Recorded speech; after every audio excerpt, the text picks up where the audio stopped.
তোমরা কেমন আছো? ঠিক মতো পড়ালেখা করো তো, করতে হবে না। প্রথম দিনে পরীক্ষা হচ্ছে যেগুলো আমাদের শিক্ষামন্ত্রী যেভাবে বোঝাতে চাইছে যে পরীক্ষা এরকম হতে পারে যে আগের তুলনায় অনেক বেশি পরীক্ষা কঠিন হবে, কিন্তু আজকে যে আমরা পরীক্ষাটা যে দিতে যখন আমরা হলে ঢুকলাম তারপরে দেখলাম যে পরিস্থিতি একদম নর্মাল, বিগত বছরের মতো একদম পরিস্থিতি নর্মাল ছিল। একদম মনে হয় যে আমরা এই পরীক্ষা এই আমলে দেয় নাই, মনে হইতেছিল যে আমরা পরীক্ষা এই যে দীপু আপার যে আমলটা ছিল ওই আমলে পরীক্ষা দিছে, এরকম সিমিলার এরকম মিলা গেছে। কিন্তু যে আমাদের এত ভয়ভীতি দেখানো হয়েছে কোনো কিছুই হয় নাই ভাই। ভোটের ভিতরে যে পুরা মনে হয়েছে দীপু মনিকে আমরা ফিল করতেছি, এরকম একটা পরিবেশ ছিল এখানে ভিতরে। ভাই পরীক্ষার হলে হঠাৎ শিক্ষামন্ত্রী আমাদের আসছে, আয়সা আমাদের উনি বলতেছে যে শিক্ষা উপদেষ্টা আয়সা আমাদের বলতেছে যে তোমাদেরকে ধন্যবাদ নকল না করার জন্য। কিন্তু সে তো না দেখেই বললো যে নকল না করার জন্য। সে আয়সা শুধু জাস্ট এইভাবে দাঁড়ায় বলতেছে নকল না করার জন্য তোমাদের ধন্যবাদ, কিন্তু সে তো দেখে নাই কার কাছে নকল আছে বা কিছু। আমার এরকম হয়েছে যে আজকে আমরা চার পাঁচটা এমসিকিউ পারি নাই। ওই 4-5টা এমসিকিউ আমরা কি উনি যেইভাবে বলছিল যে না দেখা লেখা যাবে না বা এরকম কিছু, ওই 4-5টা এমসিকিউ আমরা ইজিলি পাশের জোনে থেকে দেখা লিখতে পারছি, কোনো প্যারাই হয় না আমাদের। না এরকম কোনো কিছু সম্মুখীন হতে হয় নাই। জাস্ট আমরা যখন ঢুকছি তখন আমাদের যে চেক করা হয়েছে এতটুকু, অত ভালো মতো চেক করা হয় নাই।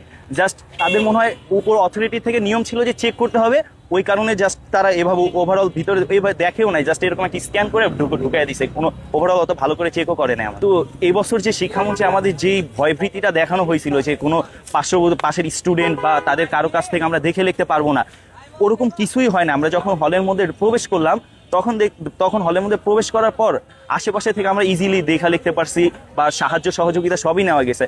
ওভারঅল বলা যায় দীপুমনি আপা যেরকম শিক্ষা ব্যবস্থাটাকে করতে চাইছে সেরকমই ছিল, যে ফ্রেন্ডলি হিসেবে সবাই ফ্রেন্ডলি মনোভাবে সব পরীক্ষা দিবে, এরকমই, আর কিছুই ছিল না এখানে। পরীক্ষার এক্সাম হলে বসে আমাদের এখন যে শিক্ষামন্ত্রী রয়েছেন তার কথা মনে পড়েছিল কিনা, যেহেতু আপনাদেরকে একটা ভয় দেখিয়েছিল?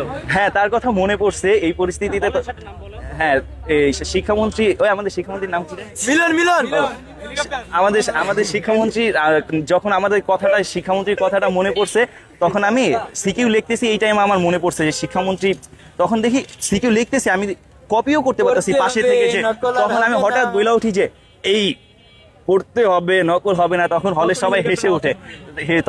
হলে সবাই হেসে ওঠার পরে মিস বলতেছে না এরকম তো করতে হবে না, তোমাদের আমরা সুযোগ সুবিধা দিচ্ছি, মানে যে এই নাই যে তোমরা এত বেশি বেড়ে যাওয়া। পরে বলছি ঠিক আছে মিস, ওভারঅল ঠিক আছে। পরে আমাদের কিছু এমসিকিউ ছিল, ওগুলো পাশের সিট থেকে আমরা দেখা, সব ওভারঅল ঠিকই ছিল। শিক্ষামন্ত্রীর কথাই তো ভয় পেয়েছিলেন নিশ্চয়ই? না, আল্লাহ ছাড়া কাউকে ভয় করি না। ডায়লগটা আপনারা কাইন্ডলি দিবেন একসাথে সবাই একটু বলেন না, শুনি। নকল আর হবে না। এই তোমরা কেমন আছো? ঠিক মতো পড়ালেখা করো তো, করতে হবে